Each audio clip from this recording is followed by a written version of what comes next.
Галзуу сэрис сувагтан тавтай морил манайхан. За өмнөх тайлбар дээр бороо хэлснээр хэдэн бороонууд нь хичээж яваад Jenny make a wish гэх галзуу цувралыг дуустал нь ярьж өгөх гэж байна гэж. Галзуу юу?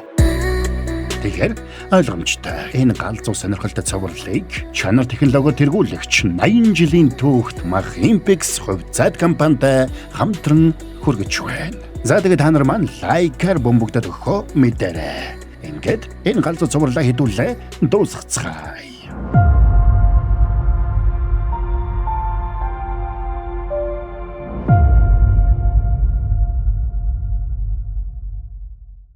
За тэр орой Кайоныг засварын газраа хаажгаад явах гэж байтал хэдэн үл бүтэх залуус хүрээд ирнэ. Тэдний нэг нь нөгөө төгчний штэ. Өдөр цөнг төгрөг мөнгө аваад банкнаас гарч байгааг би харсан. Бас наадах чинь сэтгцийн гажигтай мэлээ. Ингэж бусдад хэлэхэд бас нэг нь манай багшийн хэлсэн ч үнэн байна шүү. Сэтгцийн гажигтай нөхдүүд нэг бол их ядуу, нэг бол их баян байдаг гэсэн.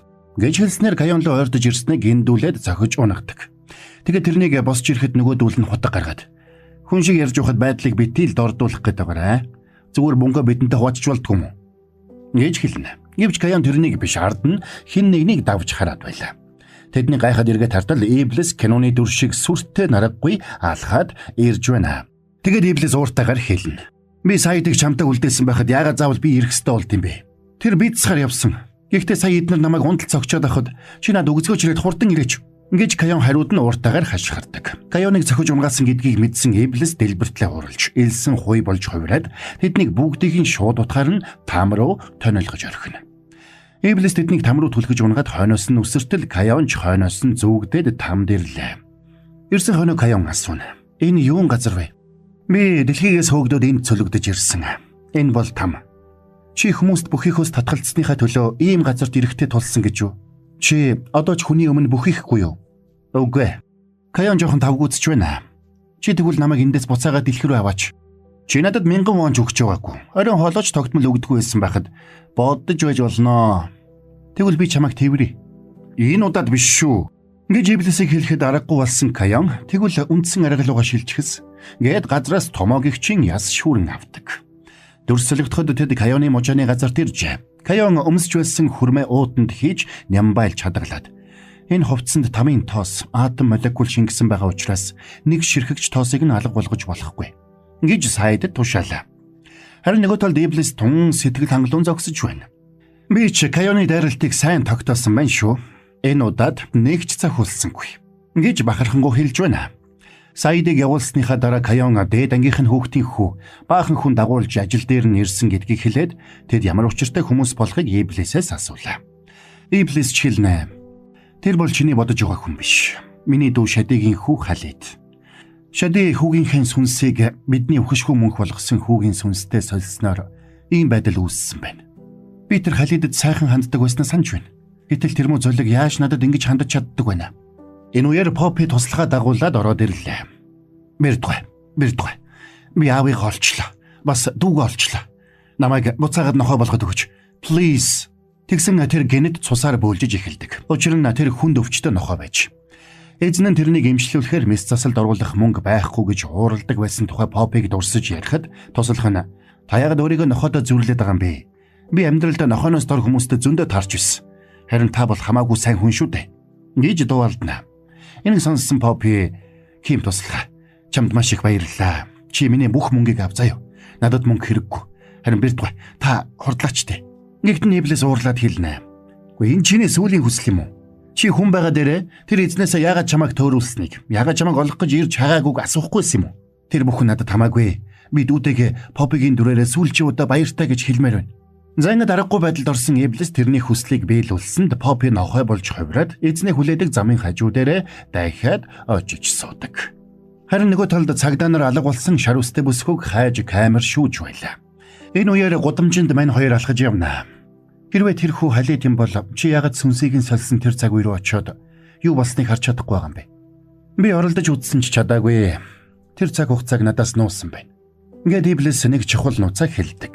Бурхан Иблист ч бас 3 хүслийг нь биелүүлж өгөхийг хүссэн байсан аж. Тэгээд Иблис эхний хүслээрээ хүмүүст 3 хүслийг нь биелүүлж өгөөд там руу илгээх чадвартай болохыг хүсч, хоёрдугаарт Дэнлүүнээс байнга чөлөөлөгдөж, шинэ эзэнтэй болж, шинэ эзнийгээ өргөтөж там руу унгааж байхыг хүссэн байж. Кайон хэлнэ. Тэгвэл чамд ч бас нэг хүсэл үлдсэн байх нэ. Уг нь би тэгэж бодсон л доо. Гэхдээ би 3 дахь хүслээ хэлчихсэн болтой. Учир нь цэцэгчин Бирд Захаратай уулзахдаа Кайон 8 наснда нас бараагүй. Харин 28 наснда нас барсан болохыг олж мэдсэн байж. Би юу хүсснээ санахгүй гаж аимшигтай үр дүнд хүргэсэн гэж бодож байна. Энийг мэдээд би их айсан. Би хатан зохионоос унахтай айдсыг анх удаа мэдэрсэн. Имийг, Минжиг бас чамайг дахиж харахгүй гэсэн бодол надад их онцгүй байсан. Тэр айдас мөн бидтэй. Би ч мэлхийнүүдтэй нэг төвшөнд байснаа бодоход овоо дээшилжээ. Ингэж Иблисийг хэлэхэд Кайон намайг нэг гоё газар аваач гэж тушаалаа. Тэгээд тэр хоёр Сакура цэцгэлсэн нэг гудамжинд очноо. Тэгээд алхангаа ярилцсан. Би их урт удаан амьдарсан ч Сакура дэлгэрхийг юусоо харж байгаагүй. Анх Сакура дэлгэрэх фестивалийн үеэр энийг хараад чамтай хамт ингэж алхахыг хүссэн. Чи тэр үед намайг алхахыг хамгийн их хичээдэг байсан биз дээ. Би тэгэж хичээхэ болсон. Хэрвээ тэгэж хичээсэн бол чи аль хэдийн үгцэн байх байсан. Мань Иблист дэлгэрч байгаа Сакура цэцгсийг харахтаа Кайоны амьдрал тэр цэцгс шиг гандвал дэндүү хайран гэж санагдсан нь тэр байж. За энэ үеэр Халид Кайонтай уулзахаар очисон тухай дуу хоолойгүй болсон ирэм мессежер Азраилд илтгэж байлаа. Үүнээс болоод Азраил уурладаг. Тэгээд тэр ирэмтэй мессежер харьцахаас залхаж тэрний дуу хоолойг эргүүлээд өгнө. Харин нөгөө талд эрх хавар өхөн гэдгээ мэдсэн Кайоны эмээ гэрийнхэн гадаа гонигтай сууна. Харин Минжи ажил дээрээ Кайоны эмээгийн шүдний рентген зургийг одоогийнхэн шүдний рентген зурагтай харьцуулж хараад яг адилхан байгаад нь гайхнаа. Тэр өдөр Кайон дэлгүүрт явж байгаа эмээгийнхээ найз хөгшөнтэй таарлаа. Тэр хөгшин дэлгүүрийн худалдагч байж байгаад Иблисийн тусламжтайгаар захирлан болсон ийм сони хадам ээж байж. Тэр хөгшин дэлгүүрийн касс руу ширтээ зогсч байлаа. Кайон юу болсныг асуухад тэр хөгшин би бэрийгээ тэнд зогсож ажиллаж байснаа намайг хараад баяртайгаар ээжээ гэж дуудаж байсныг санаад байх юм. Зүн жоохон бахта. Гэж хэлнэ. Тэр Кайон Иблистэй уулзлаа. Бирд сүнснүүд та нар хүчрхэг гэдэг ч тийм ч хүчтэй биш юм байна. Ан имэйл гэхэд чиний арччихсан дурсамжийг одоо хүртэл санаж байна штэ. Гэхдээ мань Иблис хайхрамжгүйгээр угаасаа энэ жишээд юу гэж өөрчилдөггүй. Хүний зовлон улмал нэмдэг төдий гэж хариулдаг. Энэ үеэр Кайон нэг зүйлийг саналаа. Чи яагаад дэнлэн дотроо баахан юм сарааччихсан юм бэ? Арай намайг хараагаад өдөх юм шүцтэй. Гэхдээ Иблис гайхаа тэрнийг дагуулад дэнлүү рүүгээ очлоо. Тэгсэн Кайоны харж байсан бичээсийг Иблис ерөөсөө хараагүй байгаа нь тодорхой болдгоо. Тэгээд Кайоныг тэр бичээсийг дагуулж тодруулагчаар бичиж эхлэхэд тэр бичээс тодорч Иблист харагдаж эхэлнэ.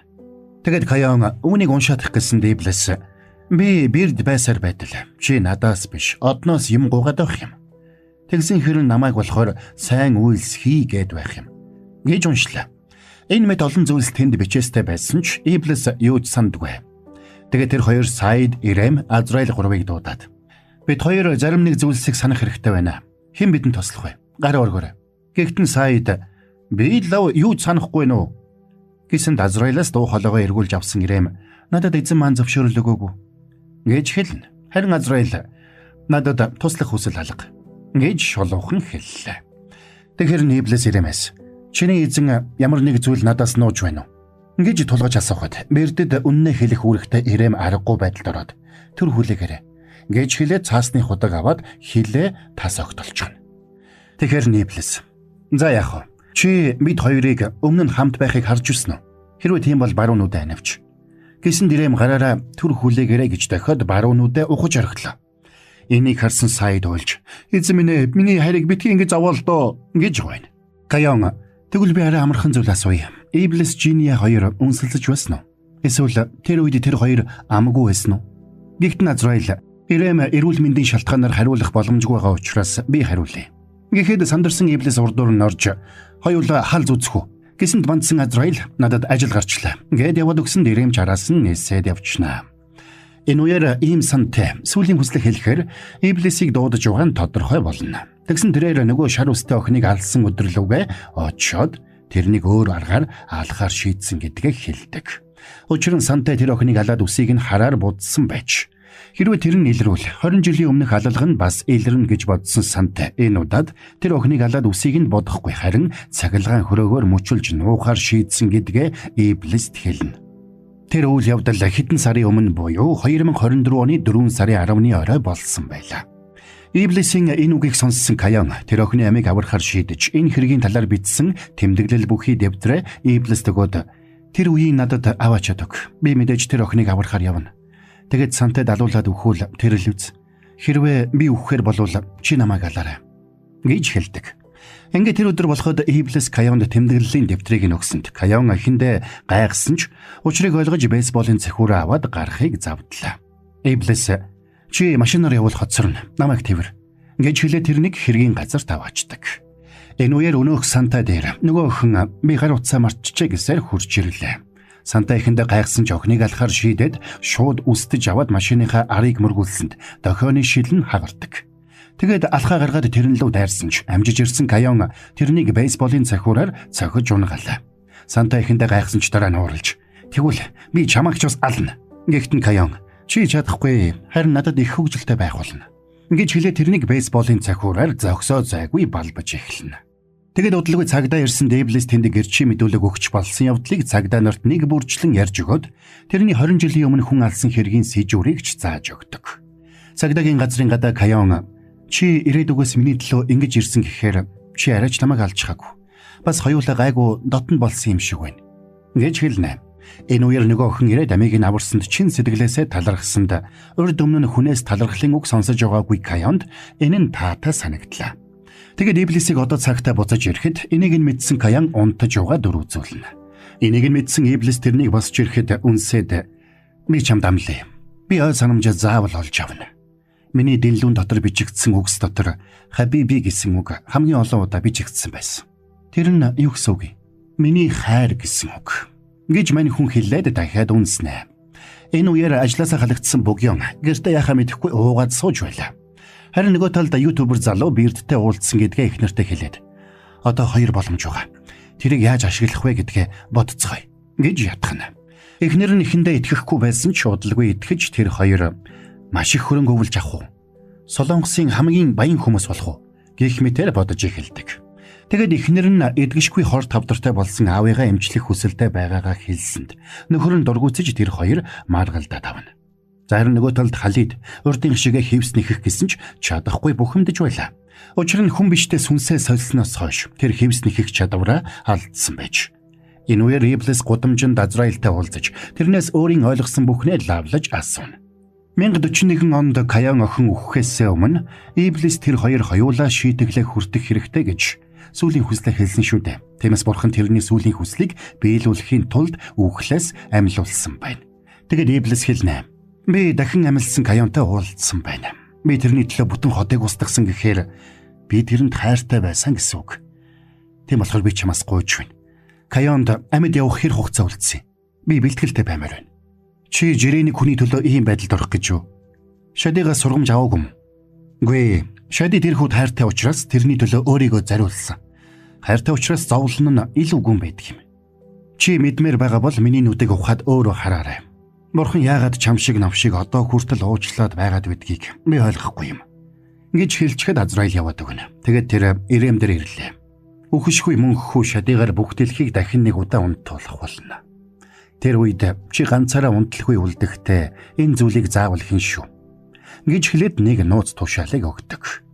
Удахгүй өөх гэж байгаагаа мэдсэн Каяны эмээ Иблис Каян хоёрт хамтдаа дахиад шанж өгöd "Миний хүүхдүүд бие биедээ үргэлж санаа тавьж яваарай" гэж хэлсэн ч нөгөө хоёр нь дахианы мөчөө булаа залдаад эмээгийн үгийг сонссонгүй. Тэднийг бие биедээ дотн байгааг ойлгосон эмээгийнхэн санаа амарлаа. Дараа нь Каян дэлгүүн дотор Иблисийн хамгийн их бичсэн Хабиби гэсэн үгийг заагаад "Энэ миний хайр гэсэн үг үстэй. Энэ хэн бэ? Миний хэр бол Жиния бид хоёр байх магадлал 50-50%. Гэсэнд мань Иблис тулгамдж тодорхой юм хэлж чадсангүй. Каян хариуд нь багжаа гартаа бариад "Хэрвээ Жиния байвал чи миний гарт үхэн шүү. Тиймээс хурдан яваад ой санамжаа олж ир" гэж тушаана. Ингээд тэдний дэнлүүнээс гарахад Иблис "Чи цаашид энэ дэнлүг биеэсээ салгаж болохгүй шүү" гэж хэлээд дэнлүг нэг юм болгоод хувирчихна. Каян тэрнээс "Бидэнд хэрэг цаг үлдсэн бэ. Гэхдээ миний хэлхийг сайн сонс. Үхшгүй мөнххүү Шадиг ашиглаж дахиад нэг удаа бүгдийг унтуулад намайг хүлнэ. Тэгээд чамайг хорлох гэж оролдоно. Тэр үед чи сүүлийн хүслээрээ заавал өөрийгөө аврах ёстой шүү. Чи нэг тийшээ явахаар шийдчихсэн байна те. Би чамайг явуулахгүй шүү. Бүүдэхгүй гэдгийг мэдээд байсан юм а. Энэ үеэр YouTube-р холсууд хоёр хүслээсээ болоод муудалцаж байна. Хоёулаа салъя. Тэгээд хоёр хүслээ нэг нэгээр нь хувааж авъя. Юу яриад байгаа юм? Угаасаа энэ хоёр чинь хоёулаа миний эрх. Нөгөө талд Каяоны эмээгийн нууцыг гадралсан Минжи тэрний зургийг аваад хуучны хөгшчүүл дээр очиод эмээгийнхэн залуугийн зураг мөн эсхийг асуухад цаадуулан таньж мөн байлгүй яах вэ? Манай эндхийн хамгийн сайхан бүсгүй байлаа шүү дээ гэж хэлнэ. Тэгэд өнгөрсөн бүхнийг эргэцүүлж бодоод Иблисийг бэрд болохыг Минжи ойлгодог. Удахгүй нас барах гэж байгаагаа мэдсэн Каяоны эмээ охиндоо зориулаад том ваарта ногоонууд тарж наривчилсан заавруудын хамт үлдээж байлаа. Энэ үеэр гэрээсээ гарч ирсэн Каяон эмээгээ яагаад хашаандаа байгаа нэг модыг дахин хараад байгааг асуусанд эмээ нь тодорхой зөвлөх хэлсэнгүй. Энэ үеэр Иблис байнга автомат тоглоом тоглодог найзтайгаа хамт тоглож байна. Гэвч нөгөө хүү гэрлүүгээ эрт харихаар болоод орон гэр шиг сайхан газар байхгүй штэ. Ээжийн маань найз залуу алга болцсон. Тэр цагаас хойш би гэртээ эрт харих дуртай болсон гэж хэллээ. Энэнд нь сэтгэл нь хөдөлсөн байна Иблис. Чи бол үргэлж миний дүү шүү. Мэдхий мартаарай. Гэсэнд цаадах нь үүр тагцах гэж байгаа юм шиг юу яриад байгаа юм бэ? Маргааш уулзцгаая гэд яваад өгнө. Энэ үеэр Каяон эмээд сөөвөл яваад өвлийн шин загварын хувцснууд авч өгье гэсэн санал тавьж байлаа. Каяон эмээгээ дагуулж сөөвөл яваад хамтдаа дурсгалтай цагийг өнгөрүүлье гэж шийдсэн нь тэр байж. Тэгсэн эмээ нь надад эх 2 сар хүртэл өмсөх хангалттай хувцас байгаа гэж хэлээд өөр тийшээ явцгаагаар болдог. Тэгэд нэг дэлгүүрт ороод янз бүрийн хавчаар зөөж үзэхдээ би чиний дурсамжинд үргэлж ийм хөөрхнөөрөө үлдэхийг хүсэж байна. Гэсэнд Каяон үүнд нь гайхлаа. Тэгээд тэр хоёр автомат зургийн газарт очоод зураг авахуулж дараа нэмэн Каяоноос хоёулаа яваад кофе ууя. Чи надад амттай юм авч өг. Гэсэнд цаадах нь юм бодлогүй дагуулж явна. Маргааш өрөө Каяон эмээгийнхээ гэрт өөд бологсдынхаа хойноос мөргөл үлдэх зан үйл хийж байх үеэр эмээн тэрэнд энэ бол бидний хувьд өөд бологсдынхаа хойноос хийх хамгийн сүүлийн зан үйл шүү. Бид хангалттай их хийсэн. Намайг өнгөрсний дараа миний хойноос ийм юм үйлдэж өөртөө төвөг удах хэрэггүй. Зүгээр л чандарлаад хаашаа чамаагүй цацаж орхиорой гэж захилаа. Тэр өрөө Каяон Дубай руу нисэх байж. Тэгээд тэр Дубайд ирээд Жиниагийн байдаг ваарны сэлбэр дээр очиж үрсэн ч Жиниа гарч ирсэнгүй. 3 цаг үрсний эцэст худалдагч нь ирээд та энийг худалдаж авсан нь дээр баха гэж хэлсэнд Каяон тэндээс явдаг. Энэ үеэр тосгоны дарга тэрэн лөө мессеж бичиж эмээг нь сайн харж хандаж байгаагаа хэлсэнд Каяон талархлаа илэрхийлэхдээ өөрийг нь хүмүүс дагаад байгааг анзаарлаа. Тэгээд тэндээс зүгтаасан ч мухар гудамжинд очиод гацчихдаг. Арга барсан Каяон өсний шороо гаргаж барьсанд нөгөө залуус гүйж ирснээ алга болж оронд нь Жиниа гараад ирнэ. Тэгээд хэлнэ. Ямар амар үрдэг юм бэ? Гэхдээ Каяон чи намайг анх харахтаа л таньсан. Иблис бид хоёр ямар холбоотой байсныг хэлж өг. Энэ бол чамаас хүсэх миний ихний хүсэлт. Гэхдээ цаадах нь би Иблис шиг 3 хүсэл биелүүлдэг үл дээ. Ингээд тэрнийг дагуулж ваарны сэлбэр дотор орж ирээд хэлнэ.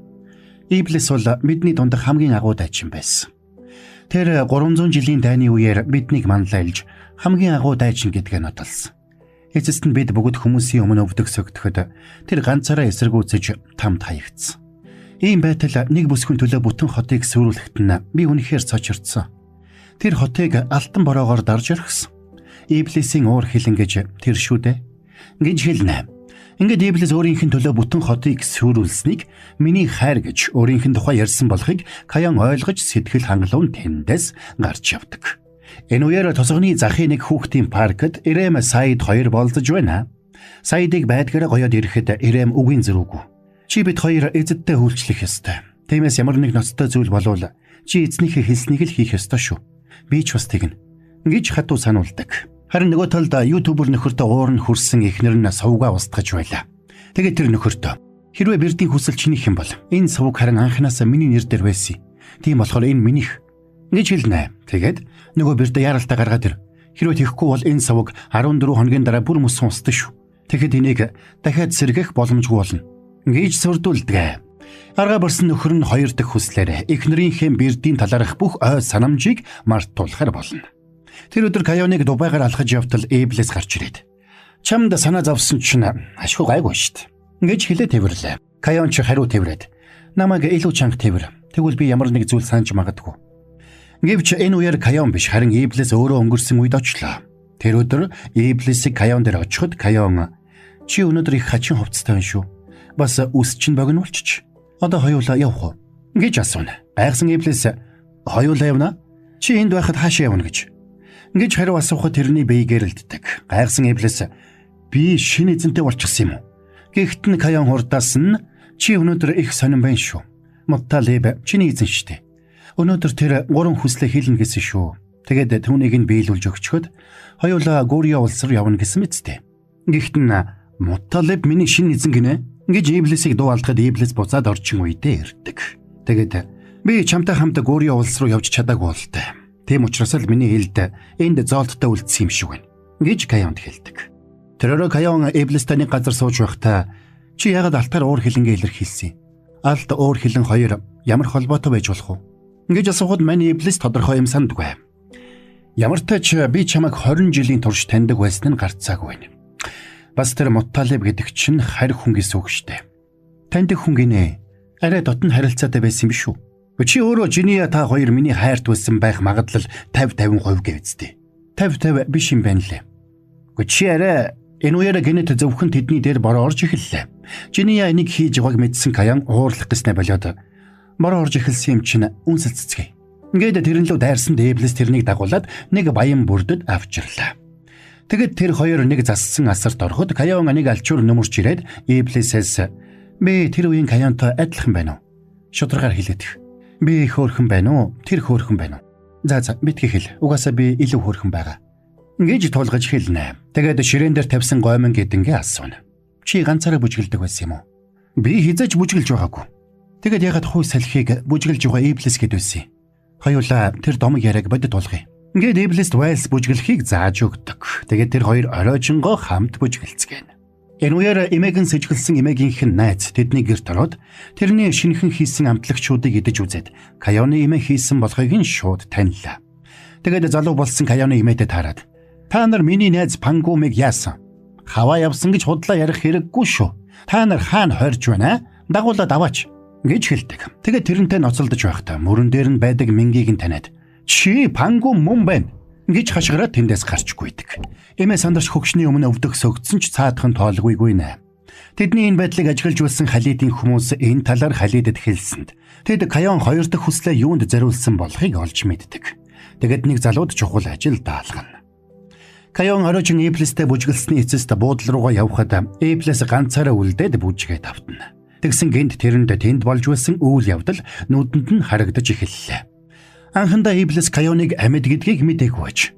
Тиймээс Каяны сүүлийн хүсэл болох шийтгэл яагаад өөрт нь ирэхгүй байгааг гайхаж байлаа.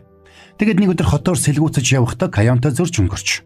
Тэгээд Каяны үнэрийг таньж тэрнийг амьд байгааг мэдээд гайхжээ. Гэвч Каян тэрнийг танихгүй байлаа. Чи энэ бүх хугацаанд амьд байсан гэж юу? Би чамайг өөхийг чинь харсан штт. Чи гэхдээ мөн л байна да. Ингэж Эблис хэлэхэд Каян тэрний бүдүүлэг байдалд дургуутсаад тэндээс явахыг завддаг. Эблис тэрнийг дагаад би үнэндээ бэр дугамаа. Хоёулаа 20 жилийн өмнө уулзаж байсан да. Чиний сүүлийн хүсэл намайг шийтгүүлэх байсан. Гэтэл яасан? Би ингээд зүгээр явж л байна. Чи юу гэж бодож байна? Гэж асуулаа. Гэвч Каян тэрнийг санахгүй л байлаа. Шарн хөдөлсөн Эблис тэрнийг дэгээдсэнд Каян зарах гэж авч явсан жимсээ алсгачаад харамсдаг. Тэрнийг өрөвдсөн Эблис алтан зоос өгөөд төлбөрт нь болох уу? Гэсэнд Каян алтыг хадаж үзээд цаашаа явлаа. Тэгсэн тэр нь тэнд явсан хүний зоос байсан болж таарна. Тэрээр Каян гэртээ харих замаараа гудамжинд байсан өвчтөе хүмүүст үлдсэн жимсээ тарааж өгч байлаа. Гэтэл Каяныг нэг хүү ирээд санамсаргүй мөргснө. Муу боол надад бүүхүр ичгээд яваад өгдөг. Каяныг тэд бүгд харийн боол гэж ад үздэг байж. Тэрний энэ бүх байдлыг Эблис анхааралтай ажиглаж байдаг.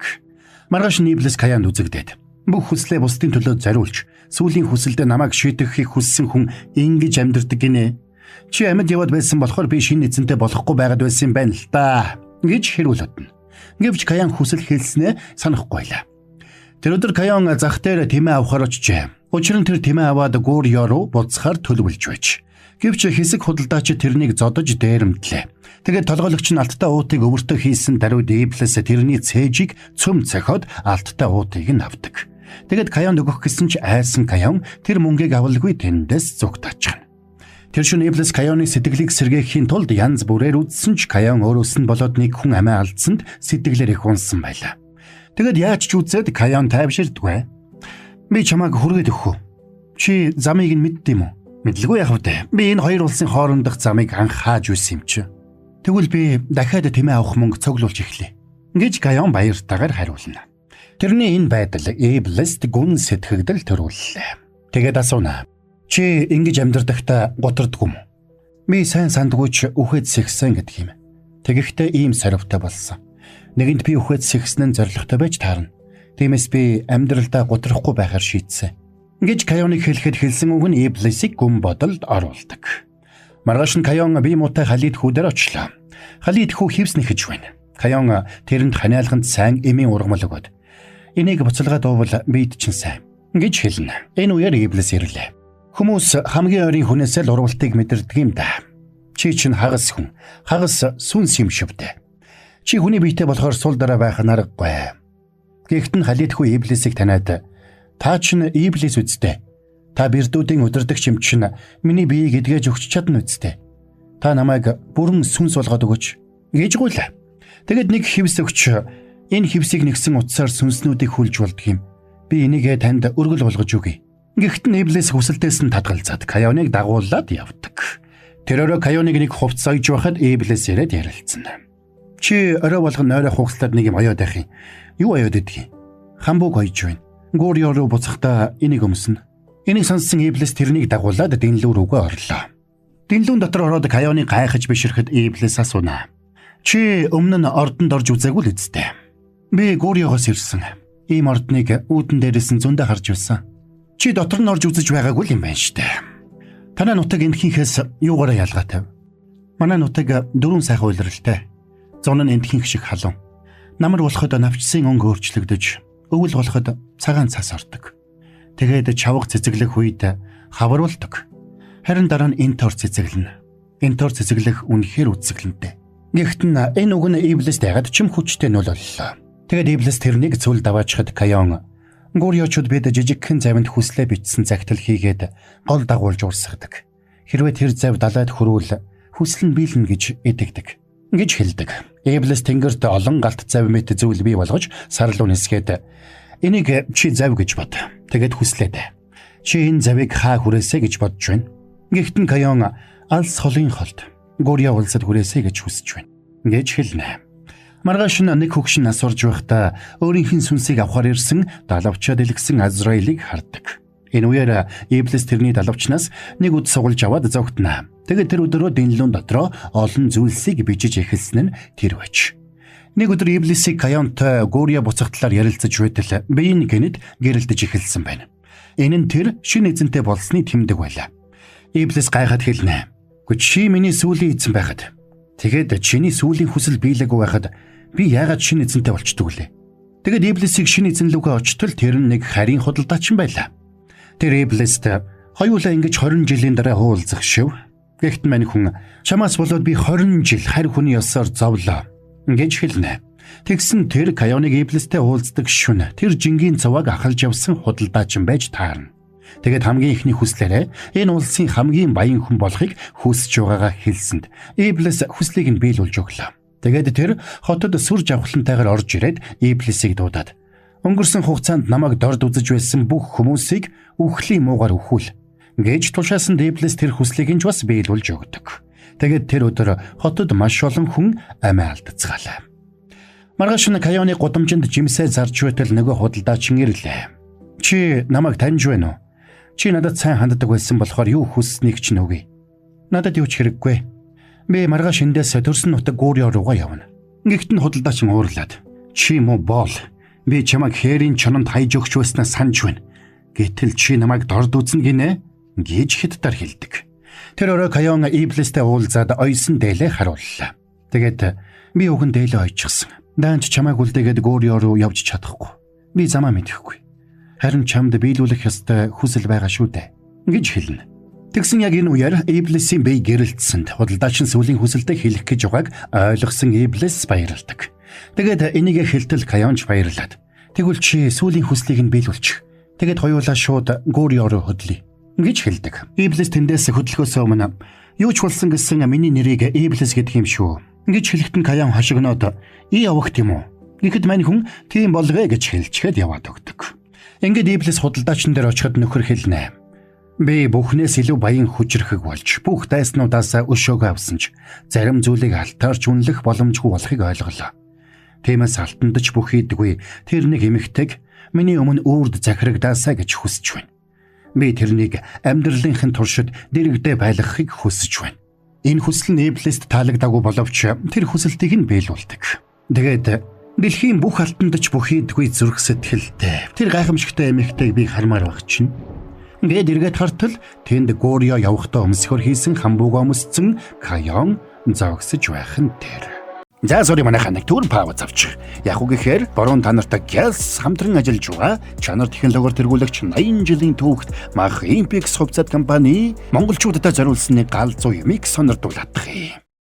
Махимпикс хувьцаат компани түүхт 80 жилийн ойгоо өгтөн 80 азтантай урамшуулалт хөтөлбөр зарлалаа. Та урамшууллын дугаар болон QR код бүхий тагтай нийслэл хям, бэлтгэгтаа салями, малчин хям, онцгой чанмал хям, зочид чанмал хям, дээж чанмал зэрэг бүтээгдэхүүнүүдийг худалдан аваад таг дээрх QR кодыг уншуулан промо цэг Махимпикс цэгийн вебсайтад нэвтэрч урамшууллын дугаар болон баримтын зургийг бүртгүүлээд олон бэлгийн эзэн болоорой. Чанар технологиор тэргүүлэгч 80 жилийн түүхт Махимпикс хувьцаат компани. За хөөрхий Кайон яагаад тэн зогсож байгаагаа ойлгохгүй байсан бол Иблис чи яхаараа энд үжид өглөө гэж сожирдно. Энэ үеэр Кайоныг урдаа авчирсан худалдаач баярлж чи дэлхийн бүх алтандаж бүх хийдгүү гэлөө гэж хэдтаар хашгираад энийг надад дээр аваад ир гэж тушаасан туслахууд нь Кайоныг авчирхаар угсхийн гүйсэн ч Иблис тэднийг зогсооно. Тэгээд хорон санаат худалдаачныг нистлэн цогсонд энэ үмэнийг ашиглаад Кайон зугтаах гэж оролдоно. Иблис худалдаачныг дуусгахаар ураг шалгасан ч ард нь Кайоныг барихаар хөөж байгаа хүмүүсийн хашгиралдах сонсогдсон учраас Иблис эргэж хараад гараараа догсонд Кайоныг хөөж байсан хүмүүсийн толгой тас цавчуулан ундаг. Айд сандарсан худалдаачин чөтгөрийг зогсоогоорой гэж байдгаараа бархирч байна. Тэгсэн Иблис Кайонд туслахаар ураг шалгах гэтэл хөл нь байрнаасаа хөдөлсөнгүй. Тэрний хөлийг хүн биш хүүгийн биед орсон Халид шидэд уяагаараа тусчихсан байлаа. Энэ чинь юу юм? Энийг бушуухан тайлаад аль. Та миний сайхан сэтгэлийн саналыг хүлээж авахаас татгалцсан учраас би өөрийнхөө уяаг ямар үн цэнтэй болохыг үүгээр батлан харуулж байна. Энэ үеэр худалдаачны цэргүүд Кайоныг чирсээр ирсэн бол Иблис юу ч хийж чадахгүй хийс харуулцсаар байлаа. Тэгсэн Кайон хүн биш хүүг танад асууна. Чи амьд байсан гэж юу? Энэ биеийг эзэмшиж байсан хүүг хүн биш гэдэг байсан юм уу? Халидыг ингэж хэлэхэд Кайон тэрний гартаа барьсан хивсийг таниад тэрний дотор Халид орсон болохыг ойлголоо. Энэ үеэр зориг орсон худалдаачид эдэн дээр ойртож ирнэ. Энийг харсан Халид хараач би чөтгөрийг хүлчлээ. Энэ эмэгтэй бол жирийн хүн биш. Энэ эмэгтэй чөтгөрт хайртай гэж хашгирна. Үүнд нь худалдаачин дэлбэртлээ хурлж чи намайг хайрлахгүй байж чөтгөрийг хайрлна гинэ. Наадхаа хөл дээр нь босгоодох гэж тушаахад сэлмээс сугтатлаа. Тэгээд цэргүүд нь Кайоныг босгоход Иблис тэрэнд туслахаар зүтгэсэн ч хөдөлж чаддаггүй. Энэ зур худалдаачин Кайон дээр очиод хэрвээ чи минийх болохгүй бол хэнийг ч болохгүй гэж хэлээд сэлмээрээ нэвт сүлбсэнд Кайоны цус Халидын барьсан хивс рүү цацарсанд Халид ч өөрөө шоконд ороод айсандаа тэндээс хөлөөж ирсээр явдаг. Иблис бүх хүчээ шавхан Кайоныг тэрвэрж авсан ч Кайон аль хэдийн үхлийн шарх авжээ. Гориод бид хүн бүр дөрвөн амьдралтай байдаг гэж итгэдэг. Ирэх амьдралын минь аль нэгэнд нь заавал надтай ирж уулзаарай. Үгүй. Болохгүй. Дисэрэ. Түрхүүлэхэрэ. Ингэж хэлээд Иблис гараараа догсон дагаарт дэнлүүн гарч ирлээ. Би бол Иблис. Дэнлүүний бэрд. Миний эзэн болсон хүний гурван хүслийг би биелүүлнэ. Гуйж байна. Та нараас нэг нь миний эзэн болоод нэг хүслээрээ энэ бүсгүй амийг авраад өгөөч. Гуй. Өөр юу ч гуйсан. Би үлдсэн хоёр хүслийг чинь биелүүлж өгье. Гэвч агаарт тогтсон шидэд дэнлүүнд хинж хурч зүрхлэхгүй байлаа. Тэгсэн олны дундаас нэг ядуу гуйлагчин гарч ирээд дэнлүүг авч үрээд намайг энэ дэлхийн хамгийн баян хүн болгох, Мутали бас ч илүү баян хүн болгоод өг гэж хүслээ. Тэгэд нүд ирмхийн зур тэр хамгийн баян хүн болж хувирдаг. Би хүслийг чинь биелүүлсэн учраас энэ бүсгүйг амсгал хураахаас өмнө амийг нь авраад өгөөч. Гуй. Болж байна. Үнэхээр болж байна. Гэхдээ хангалтгүй. Надад өшөө их алт, бүр их алт хэрэгтэй байна. Ингэж болохгүй шүү дээ. Одоо гуй. Сүүлийн хүсэл чинь хүлдлээ. Сүүлийн хүслээрээ энэ бүсгүй амийг авраад өгөөч дээ. Гуй. Надад бүр их алт хэрэгтэй байна. Энэ хотыг бүхэлд нь алтаар дүүргэж өг. Ингэж болохгүй шүү дээ. Уучлаарай. Чамайг ганцаараа чинь үлдээсэнд уучлаарай. Каёныг ингэж хэлээд амьсгал хураахад Иблис гашуудан уйлсаар хоцорлоо. Үүнтэй зэрэгцээд гуйлагчин нэрийн сүүлийн хүсэл бэлж Тэнгэрээс алтан бороо асгарж эхэлнэ. Хүмүүс бүгд баярлан алтан бороог тосож хязгааргүй баяртай байсан бол тэдний дунд Иблис ганцаараа уйлан хайлан байсан ч бүх зүйл нэгэн дөрөөдсөн байлаа.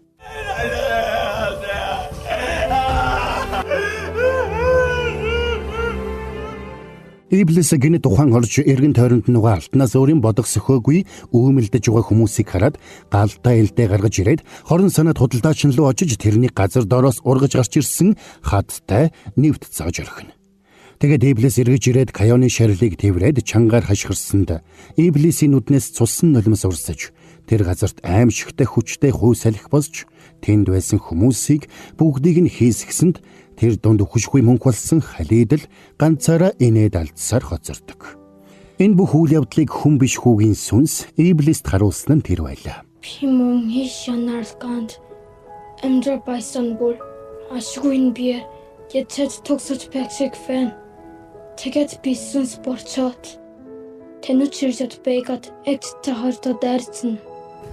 Шитгэл тусаагүй бөгөөд та хоёр энэ амьдрастаа гурван хөстөр хорспотэй бүргөө. Энэ хүнийгтэй сэхан түүхийг буцааж өгч байна. Миний эмийг аварсны сэтгэл бүргэнэ.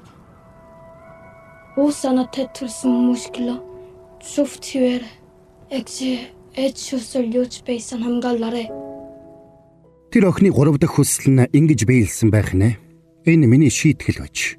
Ингээд Иблис хүн биш хүүд талархаад мөрөн дээр нь гараа тавьсанд хүн биш хүүгийн сүнс үнс нуран болон хийсэн одноо. Тэгсэн Иблисийн зүрх хүчтэй өвдөж Иблис дахиад нэг удаа гашуудан уйлдаг. Каёныг амьсгал хураасан тэр шөнө Иблис Каёныг баг байхад уулзаж байсан тэр цүлд очоод тэрний цогцсыг нэг модны дор тавиад цогцс нь бүхэлдээ устж үгүй болох хүртэл нь хэдэн сараар харж зогсжээ. Ямар ч шийтгэл байсан би хүлээн. Миний бардам занг яаж шийтгсэн? Би шийтгэлийг дуртай яг хүлээн авна. Надаас авч болох бүхнийг ав. Харин би нэг л зүйлийг гуй. Ганцхан удаа тэрнтэй дахиж уулзахыг минь зөвшөөрөөч. Ганцхан удаа би ямар ч шийтгэлийг дуртай яг хүлээж авна. Маргааш нь Каёны эмээгийн найз тосгоныхоо найз хөгшчүүдийг цуглуулад би та нарыг пагуумтай хуулзуулна. Тэр ерөөс хаваа яваагүй мэн лээ. Эсэр Каёны гэрэл рүү явцгаана. Энийг холоос харсан Каёны эмээ Минжидэр очиод тусламж гуйсанд Минжиж тэрнийг дагуулад Каёны гэрэл рүү явдаг.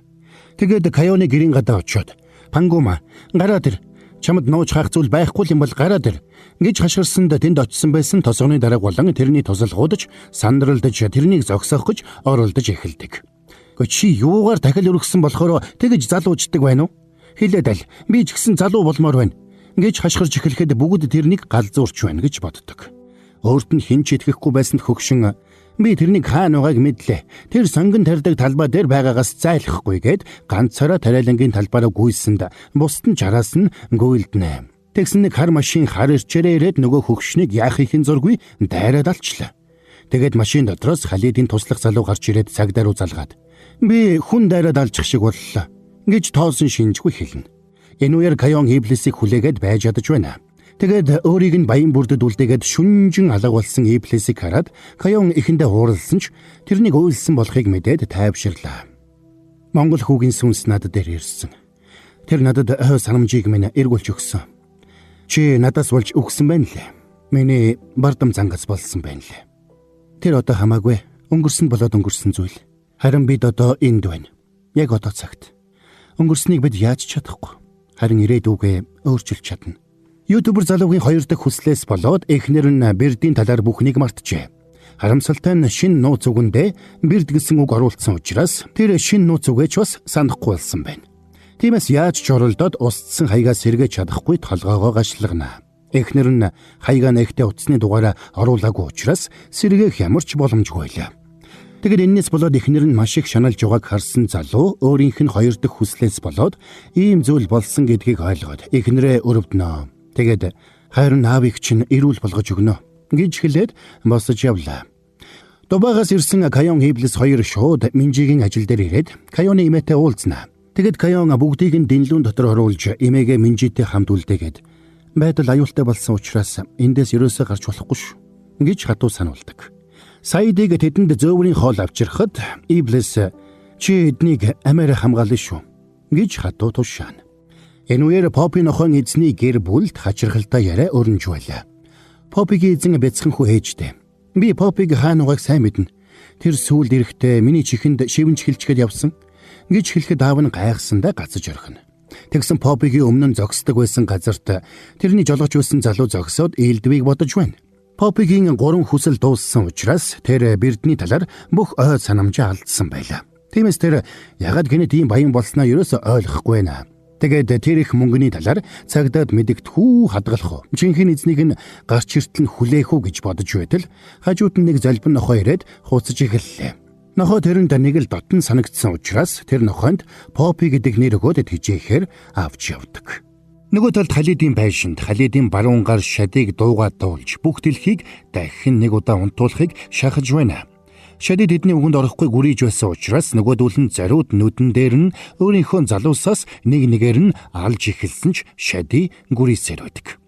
Тэр орой Каён засварын газартаа ирээд Сефэ онгоолгож банкнаас бэлнээр нь авсан бүх мөнгөө цүнхлээд шууд Бугионы гэрт очлоо.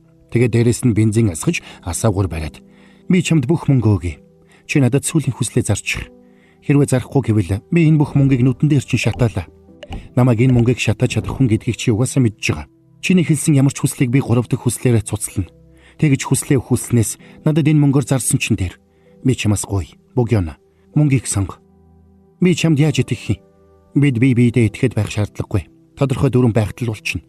Би ямар ч үед дүрмийг дагдаг. Тийм ч хүмүүжилтэй. Чи хүслээ өг. Би мөнгө өгнө. Би юу хүсэх ёстой вүлээ? Гэд Бугион дэнлүүгээ өрсөнд Иблис ч гараад ирнэ. Би сүүлийн хүслийг хэлье. Би Каёны хүссний дагуух зүйлийг хүсэж байна. Явж энийг Каёнд хэл. Энэ үеэр Азраил Каён дээр ирлээ. Чи өмнөх амьдралдаа олон хүний амиар тоглосон. Тэгсэн одоо ч бас хүмүүст гай тарьсаар л явах юм аа.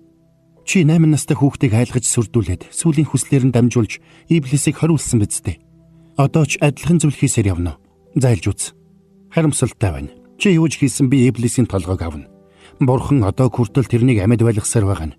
Би тэрний толгойг авахын тулд тэр цагт Бурхан жинхнээсээ баярлана. Хүүхэд хурж байгаа юм шиг л юм ярих юм.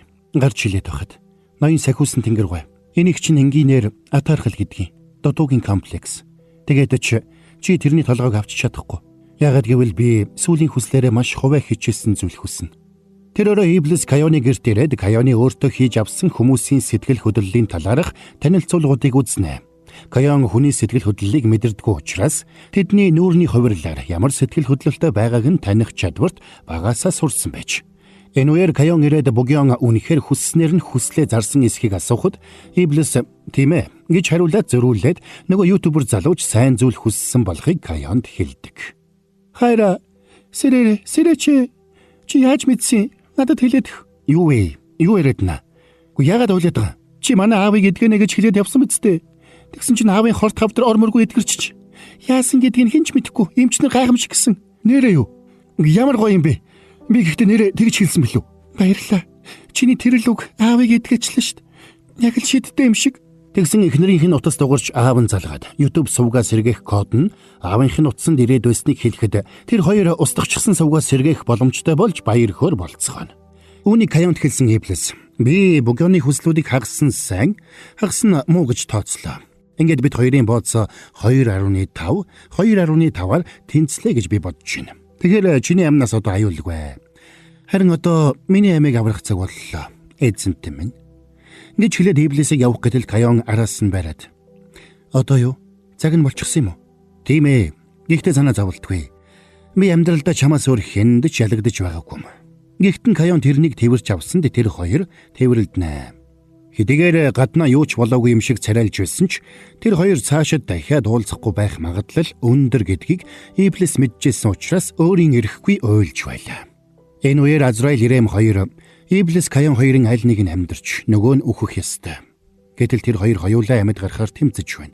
Бид энийг зөвшөөрч болохгүй. Гэж зөвлөлдөж байна. Тэр орой Халид шидэт хэвснээсээ сүүлийн уяг тасдаж авсан бол тэрний баруун гарч Шадигийн нүдэн дээр хүмүүсээ хайр найргүй алсаар байдаг. Ингээд аргагүй байдалд орсон Шади өөр дээр нь ирсэн Халидэд энэ харгислалаа зогсоо. Би одоо бүх дэлхийг унтуулж Иблисийг хүлж өгье гэж хэлнэ. Гэвч Халидад өөр төлөвлөгөө байж. Тэр шидэд уяага улаасгсан хадаас болгож хувиргаад өөрийнхөө хоёр чихийг нэвт сүлвлээ. Тэгээд шадигийн дууг сонсох боломжгүй болсон Халид тэрнийг яаралтай дуулахыг шаардж эхэлнэ. Үүнтэй зэрэгцээд Иблис тэнд ирсэнд сандарсан Халид тэрнийг дуулахыг бүр ирчтэй шаардж эхэлдэг. Ингээд бүх дэлхийг ундсан хойгор Ирэм нисэж ирээд Каяны өрөөнөөс Иблисийн дэнлэг аваад буцаж нислээ. Тэрнийг ирэхэд Халид шади хоёр Иблисийг хүлээд торонд хорчихсан байлаа. Би энэ мөчийг 1000 жил хүлээлээ. Тэглээгээд үүндээ тулах хэрэг байсан юм уу? Би өнөөдөр үнэлж баршгүй зүйлтэй боллоо. Баярлалаа аваа. Хүү минь. Чи надад эрх чөлөөг өглөө гэж юу? Тийм ээ аваа. Гэхдээ би тэр эрх чөлөөг чинь өөртөө үлдээхээр шийдсэн. Иблис, миний сүүлийн хүслийг битгий мартаарай. Чамд хүнд байдаг сайхан сэтгэл чалга, сүнсэнд байдаг өгөөмөр сэтгэл чалга. Тийм болохоор чи миний гарт үхнэ. Ууралчихсан уу? Ядарсан, сонсголгүй өнчин хүүд арай хатуу хандахгүй байгаа үстэй. Энэ үеэр Халидын залуус Каяныг хүлээд тэдний гэрт авчиржээ. Чиний сүүлийн хүслээ хэлэх цаг болсон. Дэнлүү чинь хаана байна?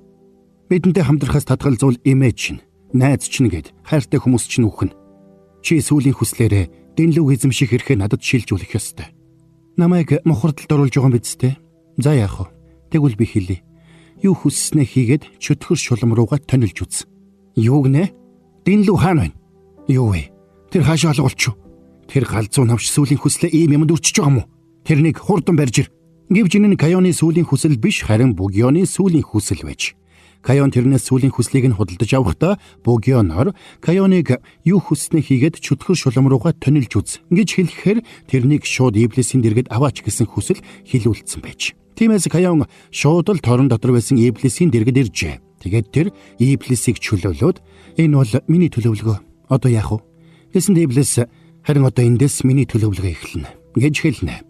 Тэгэд тэр шидэд уяаг аваад өгөшгүй мөнх болсон Халидыг устгахаар цэцэгчин Бэрд Захарагийн гэрлүү явдаг. Халидын залуус Каяныг хайхаар бужигнж байтал Ирэм тэдэн дээр нисч ирээд Иблисийн дэнлүг Халидэд өгч. Энэ манай эзний чамд өгч байгаа бэлэг гэж хэлнэ. Тэгээд дэнлүүн дотроос гарч ирээд учрыг ойлгохгүй гайхаа зогсож байгаа Саидад би эзнийхээ хийгснийг хийнэ. Чи ч бас эзнийхээ хийгснийг хийгэрэй гэж би чамд хэлсэн биз дээ гэж хэлчихэд яваад өгдөг. Гэвч дэнлүү гартаа барьсан даруйдаа Халид Каяныг сүүлийн хүслээ хилээгүй болохыг ойлгоно. 내 굿을 얻을сэн байж тээ. Тэр намайг хөрөж. түүнийг олж иржгэ. За бар олж ир. Хурдан олцгоо. Энийг харсан Саид тэр дороо хар ирвэс болж хувирлаа. Тосгоны нөгөө талд тосгоны дарга газарт шууд олноороо өгсөн байхыг харуул бүх хүнээ цуглуулад хотын захын байшин руу очоорой гэж Каяны хэлснийг санаж яаран хөдөлдөг. Иблис замаараа Дубай орж тулааны элдээ сугалж аваад цэцэгчин Бэрд Захарагийн гэрт ирлээ. Тэгээд шидэд уяагаар элдээ орогоод Халидын ам болох авраг том цэцгийг тасдахаар бэлдэж эхэлдэг. Гэвч Азраил тэрэнд саад болохоор хадуураа барьсаар хурж ирнэ. Бидний хоорондын дайн дуусаагүй. Тийм учраас чиний гарт байгаа элд одоо ч алга болоогүй байна. Би чамайг зогсооно. Тэгээд Каян зөв зүйлийг хүсснээр би чиний толгойг авахулна. Тэгээд тэр бүхнийг мартаж, эргээд там шиг амьдралаараа үргэлжлүүлж амьдрна. Энэ бол чөтгөрт хайрлуулсан хүнд тохирох тавилан мөн. Би ч бас тэрнийг зөв зүйлийг хүсээсэ гэж юунаас илүү хүсэж байна. Тэгээд би үхэж, тэр эргээд хуучин амьдралаараа амьдрна. Бусдад гай тарихгүй гэсэндээ өөрийгөө хязгаарлаж амьдрна. Тэр намайг мартна. Гэхдээ би тэрний үлдсэн амьдралыг диваажин шиг байгаасаа гэж хүсэж байна.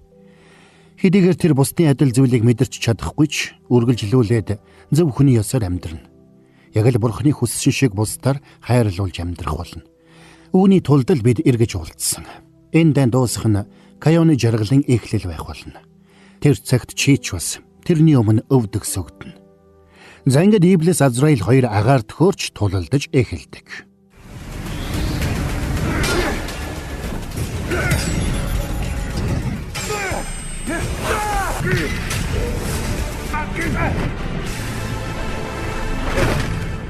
Энэ үеэр тосгоны дарга өөрийнхөө багийг харалтад цуглуулж байлаа. Тэд бүгд цэргийн алба хааж байсан, тусгай хүчинд зүтгэж байсан, тулааны уралгаар хичээлдэг залуус байдаг. Халид дэнлүү рүү орж Каяны эмээг Минжитэй хамт гадагшин дагуулж гарах зур гадна талд Саид Халидын залуустай тулалдаж тэднийг хайр найргүй устгаж байлаа. Халид Каяоны эмээ Минжи хоёрыг дагуулад Дэнлүг байрсаар ирж яваг харсан Халидийн баруун гар баярлж тэднийг багалзуурдаад Каяоныг номхруулахын тулд заавал хүн алах ёстой болох нэ. Сонирхолтой юм. Та хоёрын хэнийг нь эхэлж алдах юм блэ? Гэж хэлснэ Минжи рүү заагаад. Энийг эхлээд ал гэж хэлнэ. Энийг харсан Саид шууд Халид руу дайрч ороод хоолойг нь тасгадсанд нөгөөдүүл нь сандарсандаа гацж орхилоо. Тэр мөчөд Каяоны эмээ өөрийнх нь өөхөх өдөр ирэх хавар биш. Өнөөдөр болохыг ухаарна. Тэгэд Минжигийн гараас бариад "Минжи, миний одоо чамд хэлэх бүхнийг Каяонд маань хэлж өгөөрэй. Каяона, чи бол миний хувьд жинхэнэ аз жаргал байсан юм шүү. Сайн сурна, үдсгэлэнтэй, дандаа зөв зүйл хийдэг. Тиймээс надаас болоод муу зүйл ерөөсөө хийж болохгүй шүү. Энийг заавал хэлж өгөөрэй" гэж хэлдэг. Саид Халидийн хоолойг тасгадсан ч үхшгүй мөн Халид үхсэнгүй. Харин шидэд туяагаа хулаасгаж угаад хүзүүрүүн зоож орхилоо. Хөөрхий Саид үхчүү явч тэр дараа унаад өгнө. Энийг харсан Минжи Саид туслахаар ухс хийхдээ зэрэгцээд нэг залуу бууга гаргаад Минжи рүү буудсанд Каяоны эмээч ухсхийн урдуур нь орж цээж рүүгээ буудуулаад ундаг. Махын пикс хувьцаат компани түүхтэй 80 жилийн огоо өгтөн 80 азтантай урамшуулалт хөтөлбөр зарлалаа. Та урамшууллын дугаар болон QR код бүхий тагтай нийслэл хям, бэлтгэгта салями, малчин хям, онцгой чанмал хям, зочид чанмал хям, дээж чанмал зэрэг бүтээгдэхүүнүүдийг худалдан аваад таг дээрх QR кодыг уншуулан промо цэг Махын пикс цэгийн вебсайтад нэвтэрч урамшууллын дугаар болон баримтын зургийг бүртгүүлээд олон бэлгийн эзэн болоорой. Чанар технологиор тэргүүлэгч 80 жилийн түүхт Махын пикс хувьцаат компани. Тэр өглөө Каяоны эмээ угаасан хувцас хатааж байхдаа Иблисийн хадгалж байсан цэцэгтэй хавчаарыг олоод хитснээсээ зүүсэн нь холоос яг л чавганы мод цэцгэлсэн мэт харагдаж байгааг анзаарсан байж. Халид тэр дөрөө босож ирсэнд шархан шууд идэглээ. Каяоны эмээ өхлүүд шархацсныг харсан Халид уурлаад "Би энийг биш, тэрийг алгаа үсттэй" гэж хашгирсанд Каяоны эмээ тэрний гарт байсан уяаг шүүрч аваад зайлгаж орхино. Энэнд нь хурлсан Халид залуусаа дуудаад "Энэний гэдсэн дотроос миний уяаг хурдан гаргаж ир" гэж хашгирна. Ингээд нэг залуу ирээд хутгаа сугалж зоодхийн даваан дээр сүүлийн хүчээ шавхсан Саид үсэрч ирээд тэр залуугийн хоолойг тас хазаад өөрөө газарт унсанд удалгүй үнс нүрэн болоод зам хардаг. Энэ үеэр Азраилтай тулдаж байсан Иблис Саид үхснийг ойлгож Азраил руу улам ширүүн дайрлаа. Тэгээд тэрнийг элсэн хуй салхин дунд оруулж угаад гиндүүлж дайраад нэг далавчийг нь тас цохиж орхино. Халидийн залуус Каяоныг барьж ирэхэд үлдсэн хэдэн амьсгал хураасан Каяоны эмээг өмнө нь чирч авчирлаа. Энийг харсан Каян галзууртлаа ууралж "Миний сүүлийн хүсэл үлдсэн. Дэнлүг хаана байна?" гэж хашгирсанд Халид Дэнлүг хариулаад "Чи сүүлийн нэг хүслээ миний төлөө хэлэх ёстой. Тэгэхгүй бол найз чинь үхий шүү" гэж сүрдүүлдэг. Тэгээд бас "Гэхдээ бид эхлээд энэ галзуу хөгшний гидсийг гаргаж угаад миний уяаг олж авна. Миний уяаг зайлгчж байгаа юм да." Ингэж хэлээд хутаг гаргаад ураг шалхаа далайхтаа зэрэгцээд хэн нэгэн тэрний гарыг буудаж хутгийг нь алдууллаа. Тосгоны дарга болон тэрний тусгай багийнхан амжиж ирсэн нь тэр байлаа. Тэднийг дайрч ирэхэд Халидийн залуус урдаас нь дайрахад тэд хоорондоо хаалц тулалдаж эхэлнэ. Энийг харсан Халид Каяоныг дагуулад Дэнлүгээ барьсаар байшин руугаа явдаг. "Чамд намайг алах боломж байхад яагаад алсангүй? Чамд хийх ёстой ажил үлдсэн. Чи миний толгойг авах ёстой үстэй. Замаас холд." Энэ үеэр Шади бодно. "Ах минь, гой. Миний хүүг зүйл дуусгаж өгөөч. Би үүний төлөө тэр шүн тань дээр очиж хөлийг чинь уйсан юм. Би танаас гой." Каяоныг зойрын давхартаа авчирсан Халид тэрнийг сүрдүүлж "Чи Иблисийг дууд. Сүүлийн хүслээ хэлж Дэнлүг надад шилжүүл." Гэхдээ галзууртлаа урлсан Каяон "Чамд Дэнлүг шилжүүлснээс үхсэн минь дээр" гээд өөрт нь тулгсан худаг руу зоогдох гэж зүтгэдэг. Тэгсэн Халид "За яах вэ? Тэгвэл би чамайг алъя. 1000 жилийн өмнө чамайг үхэж байхад Иблис чамайг аврахын тулд өөрөө Дэнлүгээ хүмүүст гаргаж өгч байхыг би харсан. Альвэ? Иблис хүрээдэр." Энэ үеэр Иблис галт илдээ далайж нисч очоод авраг том цэцгийг тас завчсанд Каяоныг багалзуурдаж байсан Халид үнс нүрэн болон хувирснаар агаарт замхран алга болдог. Үүнтэй зэрэгцээд эзнийхээ шархны улмаас өрөөсөн гаргүй болсон ирэм тэнгэрээс унж ирнэ. "Таны энэ олон жил хүссэн зүйл энэ дайн байсан хэрэггүй?" "Үгүй. Энэ олон жил би ганцхан ялалтыг л хүсэж ирсэн." Иблис Каяон дээр ирээд Каяоныг чөлөөллөө. Каяон чөлөөлөгдсөн даруйда эмээгээ санж гарч гүйсэнд Иблис ч Саидын үхсэн газарт ирээд харж зогсно. Амьсгал хураасан эмээг нь аль хэдийн түргэний тэрэг аваад явчихж. Тэрнийг имлэг таваачаад шүүх имлэгийн дүгнэлт гаргах гэж оролдвол баримт бичиггүй учраас асуудал үүснэ гэдгийг Минжи мэдэж байлаа. Тиймээс би эмч учраас нас барсан дүгнэлтийг нь хэлж болно гэд Пангум нас барсан өдөр 2024 оны 10 сарын 5 18 цаг 23 минут гэж хэлээд гашуудан уйлнаа. Кайоны эмээгийн оршуулгын ёслол болоход Кайон яаж гашуудахаа мэдэхгүй дэмийл гарнаасаа цус гартал атгаж байлаа. Одоо тэрэнд үлдсэн ганц хүн нь найз Минжи. Би сүрэг хүн, чи бас сүрэг хүн. Гэхдээ хоёулаа нийлүүл хасахын нэмэх болно. Тиймээс хоёулаа найз болсон дээр. Энэ үеэр Дубайд амьдардаг ээж нь оршуулганд хэрэглээрэ гэд цүнхтэй мөнгө явуулсныг нь Кайонд дамжуулж өгдөг. Тосгоных нь хүмүүс бүгд Кайоны эмээг Хавайд байхдаа нас барсан гэж бодож байлаа. Тэнд байсан ойр дотны хүмүүс нь бүгдээрээ гашуудан уйлж байсан бол ганцхан Кайон л ямар ч сэтгэл хөдлөлгүй мэд зогссоор байдаг. Оршуулгын өдөр болоход Кайоныг эмээгийнхээ зургийг бариад алхаж явтал нагц эгч нь ууралж Кайоны гараас эмээгийнхэн зургийг шүүрч аваад хүүдээ бариулаад чи ийм өдөр ч гэсэн ядаж ганц удаа хүн шиг байж болохгүй юу? Заавал ийм гүлийсэн царай гаргаж явах ёстой мó? Гэж загнаад Кайоныг үлдээгээд явна. Гэнэт их мөнгөтэй болсон Бугён тэр мөнгийг хэнийх болохыг мэдэхгүй учраас яхаа мэдэхгүй гэртээ бүгсэн байж. Тэгэд тэр цүнхтэй мөнгийг хараад Кайоны мөнгө байж болзошгүй гэж бодож эхэлдэг. Харин нөгөө талд Кайон гэртээ ганцаараа гүйрч байна. Тэрнийг ийм байдалд орно гэдгийг мэдэж байсан имэн гэрийнхэн энд тэндгүй тэрэнд зариулсан богинохон захиасуудыг бичиж үлдээсэн байж. Тэгэд Кайоныг эмээгийнхээ өмсдөг байсан хувцснуудыг шатаачгаад гэрийнхээ гадаа сууж итэл Бугён тэрэн дээр ирлээ. Чамайг хэцүү байдалтай байгааг ойлгож байна. Гэхдээ надад туслаад өгөөч. Манай гэрт дүүрэн мөнгөтэй цүнх байна. Би тэр цүнхийг чиний цүнх болохыг олж мэдсэн. Арай би чиний мөнгийг хулгайлцсан юм шүү дээ. Би юу ч санахгүй байна. Чамд татархаж, чамайг сүрээсэй гэж хүсдэг байсан. Гэхдээ хэрвээ чиний мөнгийг хулгайлсан бол намайг уучлаарай. Наад мөнгө чинь чинийхээ. Чи надад үнэтэй зүйлээ зарсан. Чи нэг хүнд чухал тус болсон. Тэгэхээр наад мөнгө хүсснээрээ хэрэгэл. Өнгөрсөн хэд хоног надад там шиг л байлаа. Чи ерөөсөө энэ мөнгө буцаагаад авчгаа. Тэгээд намайг ажлаас халагдсан асуудал дээр туслаад өгч болох уу? Би зүгээр л урдынх шиг амьдрмаар байна. За ингээд Бугён Кайонд мөнгийг нь буцааж өгсөнд Кайон тэр мөнгийг тариалангийнхаа талбайд буулж орхино. Маргааш нь Минжи ирээд хамт хоол идэхдээ эмээгийнхэн захиж хэлсэн үгийг Кайонд нэгднэгэнгүй хэлж өгдөг. Тэгсэн Кайон эмээ минь намайг өсгөхдөө жаргалтай байж. Бас миний тусламжтайгаар чи амжилтанд хүрч чадсан байна. Энийг сонсоход надад таатай байна. Тиймээс одоо би нэг зүйлийг хийхийг хүсэж байна гэж хэлдэг. Тэгээд тэр өрөөндөө ороод дэнлүүгээ үрсэн ч Эблэс гарч ирсэнгүй. Гэсэн ч Кайон өдөржингөө зогсолтгүй үрсээр байлаа. Тэгэд Эблэсийг гарч ирэхгүй гэдгийг ойлгоод паспортаа аваад Дубай явахаар шийддэг. Минжи гайхаад тэрнийг зогсоох гэсэн ч Кайон тэрнийг гэртээ үлдээгээд яваад өгдөг. Тэгэд Кайон Дубайд очиод анх Эблэстэй таарсан тэр газартаа ирлээ. Тэгээд Эблэс гараад ир. Намайг ингээд орхиж болохгүй шүү дээ.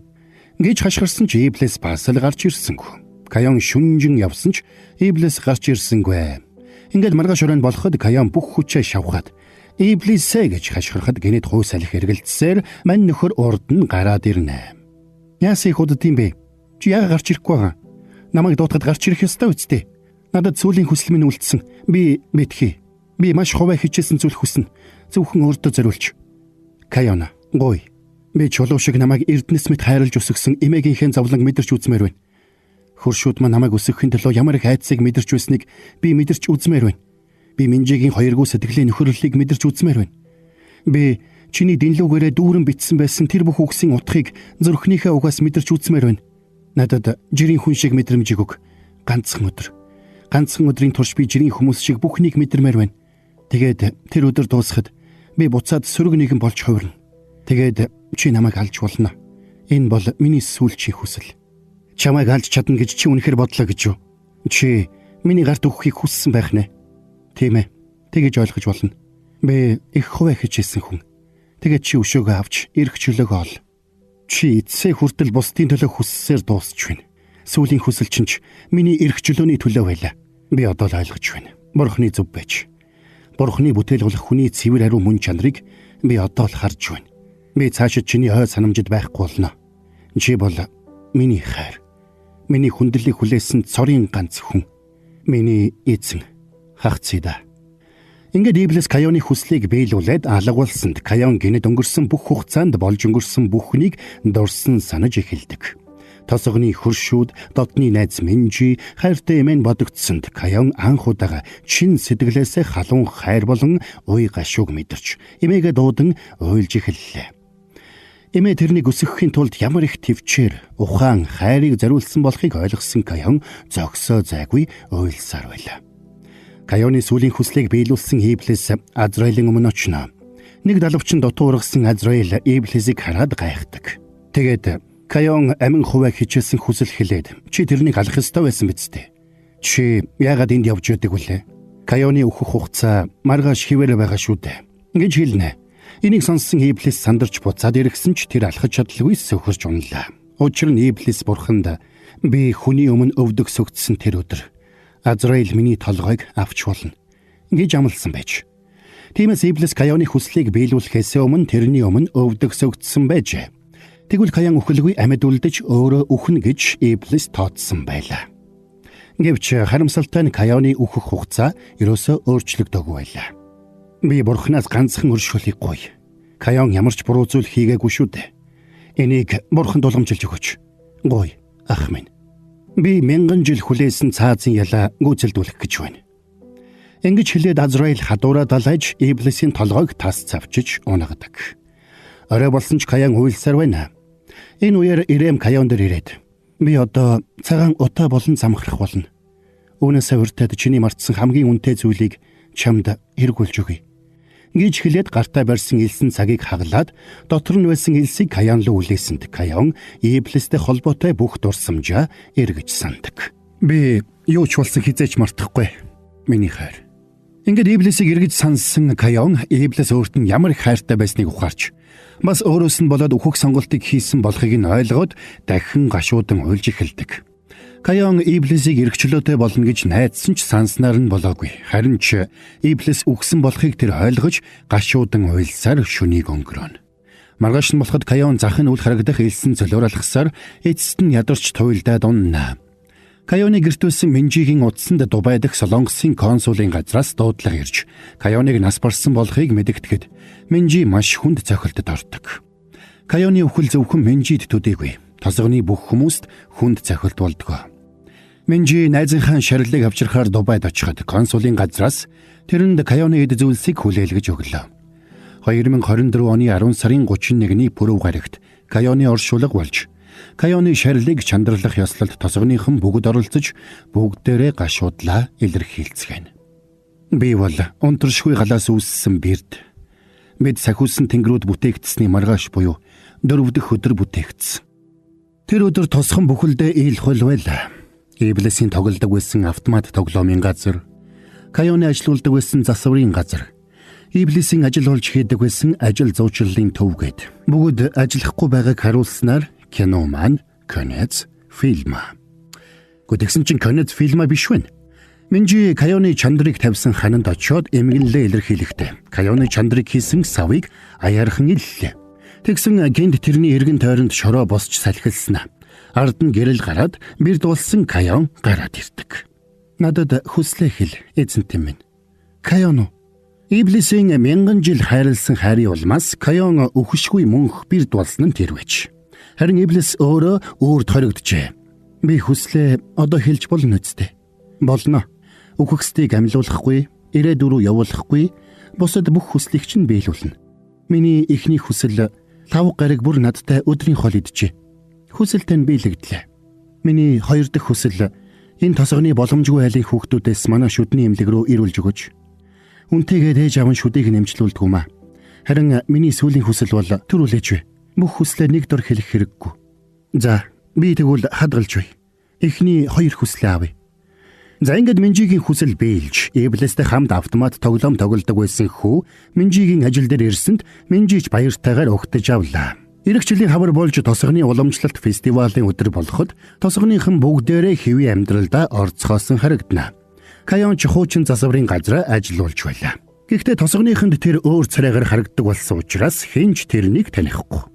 Энэ үеэр Минжи Каёнд зориулаад жилийн өмнөх шиг өвгтэй ёслолын буудлага хийж үзүүллээ. Энийг харсан Каёны сэтгэл хөдлөж уйлсанд Минжи гайхнаа.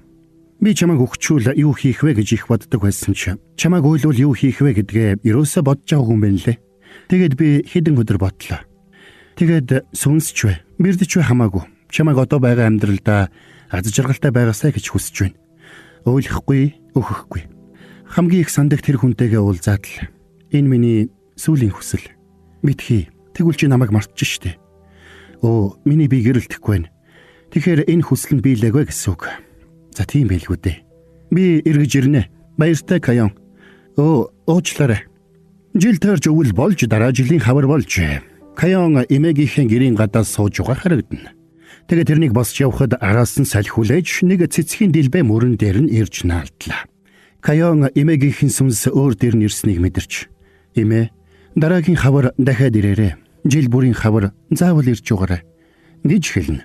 Тэр мөчид Каяны бие гэрэлтлээ. Дүр солигдоход тосгоны дэлгүүрийн туслах менежер бэрдүүлсэн Каянд хүслээ хэлж байгаа харагдана. Миний сүүлийн хүсэл энэ дэлгүүрийн борлуулалтыг нэмэх ганцхан чухал нууцыг хэлээд өгч. Амархаа, чиний хүсэл биелэгдлээ. Би чамд тэр нууцыг хэлж өгье. Чин рамена нүүрэн игнэнд үржвэ. Тэр орой Каян халбаг юм шимэнгэ машина налаад цэцгийн дэлбэ хийсэн гудамжинд зогсож байлаа. Тэгсэн гинт Иблис хажуунаас нь гарч ирээд үнснэ. Уулзаагүй удлаа шүү. Маш их сансан шүү. Чи яаж иргэж ирсэн? Минжигийн хүсэл аль хэдийн биелсэн штэ. Би ч сайн мэдэхгүй байна. Гэхдээ та яасан хэцүү хүн бэ? Яваад өгөөч дээ. Ой чи яагаад дууга өндөрсгөөд байна? Надад хайгаад байх зүйл байхгүй шүү. Өөхлөөс ч айхгүй. Тамаас ч айхгүй. Надад юу ч хэрэггүй. Би зүгээр боостой чинь л уулзмаар байна. Бурхантай дураараа уулзна гэж та одоо юу яриад байгаа юм бэ? Таныг Деважин тавиач гэж хэлээд байхад та яагаад явахгүй байгаа? Деважин гинэ? Миний Каян бирд болцсон байхад би юу бодож Деважинд сууж байх вэ? Ингээд Каяны эмээгийн хүслээр Иблис Солонгост ирсэн нь тэр байж. Тэгээд Каяны тосгонд амьдрах болсон Иблис мөнгө олохын тулд ажил олгогч офисын гадаа ирж очрлох болсон бол Каянд мөнгө олохын төлөө зовох шаардлага байсангүй. Тэр талбайдаа болсон мөнгөө ашиглаж эхэлжээ. Энэ үеэр нэг кофе шопт нэг эмэгтэй кофений аягийг илж үзснээр Иблис тэрний хажууд гараад ирлээ.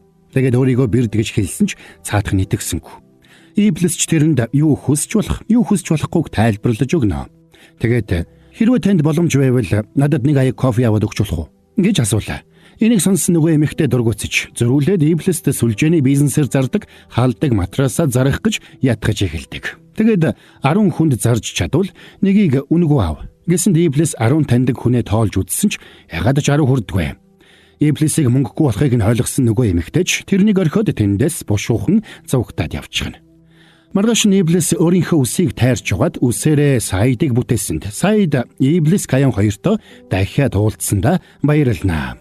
Тэгэд шууд Азраил дээр очиод Иремийг дахиж бүтээхийг шаардаж хөлийг нь зуучаад тавихгүй байсан учраас аргагүй байдалд орсон Азраилч Иремийг бүтээж өгдөг. Тэгсэн Иблис Саид Ирем хоёр нэмэгдээд таньдаг хүмүүс нь 10 руу ойртож угаад баяртай байлаа. Учир нь тэр 10 матрас зараад нэг матрас үнэгүй авах гэж байгаа шүү дээ. Тэгсэн Иблис Каян хоёрыг ярилцаж байтал Саид нэг эртний аяганд цай хийж барьсаар ороод ирлээ. Наадхаа чи бас сүлжээний бизнесээс авсан уу? Үгүй ээ, эзэнтний дэнлүүний мухраас олсон. Хуучны дагавц жиний ягийн үнээр нэвт үнэртж чинь лээ. Саид муу тэнгээ. Энэ бид хоёр зориулсан ирээдүйн хурмын бэлэг байгаа юм. Чи ирээдүг хардаг болчихсон юм уу? Али, нааширтай. Наашир гэж байна шүү. Тэр цагаас хойш олон жилийн дараа өндөр настай болсон Минжи жуулчдын хамтаараа цүлд босч байгаа хос хуй салхийг ширтээ зогсож байна. Тайлбарлагч Арабын соёлд энийг бүжгэлж байгаа бирд гэж нэрлэдэг юм гэж тайлбарлахад Минжи энийг таатай харахгүй ажиглаж зогсно. Дүрс солигдоход Каян Иблис хоёр вайлс бүжгэлж байгаа харагдана. Энэ олон жил бүжгэлчээд бас л хөл дээр гიშгэж гинү. Би анх яаж эхэлж байснаа мартахгүй тулд зариуд гიშгсэн юм аа. Хүн бүр биднийг хараад энэ бүхэн яаж дуусах нь вэ гэж ширтэж байгаа байх та. Би хүмүүс биднийг ажиглаж харж байгааг мэдэрч байна. Нэрээ би эмээгийн талаар ярих гэж байлаа. Миний эмээ юу? Танай эмээгийн ачаар би эргэж ирсэн юм байна лээ. Тэгээд тэр бидэнд ийм мессеж үлдээж. Та хоёр бие биенээ үргэлж санаж, үргэлж хайрлаж байх болтугай. Энэ үеэр Иблисийн бие гэрэлтэж шинэ эзнийхээ хүслийг биелүүлэхээр явснаар кино маань конец фильм. За энд хүрээд энэ галзуу сонирхолтой цувралын маань тайлбар дууслаа. Тэгээд одоо цуврал дуус болгонд л хэлдэг үгээ хэлье. Манай сайхан санаа сайхан амарлаа. Та нарын маань санаа бас сайхан амарсан бизээ гэж. За тэгэхээр хэдэн бороонд нь энэ галзуу сонирхолтой цувралыг чанар технологиор тэргүүлэгч 80 жилийн түүхт Mach-Impix хувьцаат компанитай хамтран хүргэлээ. Mach-Impix хувьцаат компани түүхт 80 жилийн огоо өгтөн 80 ацтантай урамшуулалт хөтөлбөр зарлалаа. Та урамшууллын дугаар болон QR код бүхий тагтай нийслэл хям, бяцлагтай салями, малчин хям, онцгой чанмал хям, зочид чанмал хям, дээж чанмал зэрэг бүтээгдэхүүнүүдийг худалдан аваад таг дээрх QR кодыг уншуулан промо цэг Mach-Impix цэгийн вебсайтад нэвтэрч урамшууллын дугаар болон баримтын зургийг бүртгүүлээд олон бэлгийн эзэн болоорой. Чанар технологиор тэргүүлэгч 80 жилийн түүхт Mach-Impix хувьцаат компани. Та нар маань тэгээд хэдэн борооныхаа одоо энэ хичээл зүтгэлийг үнэлээд лайкаар бөмбөгдөд өгтөл тэгэл болоо явчихж байгаа юм. За хэдүүлээ тэгээд дараагийн бас нэг галзуу сонирхолтой тайлбараар эргээд уулзцгаая. Удахгүй гэж.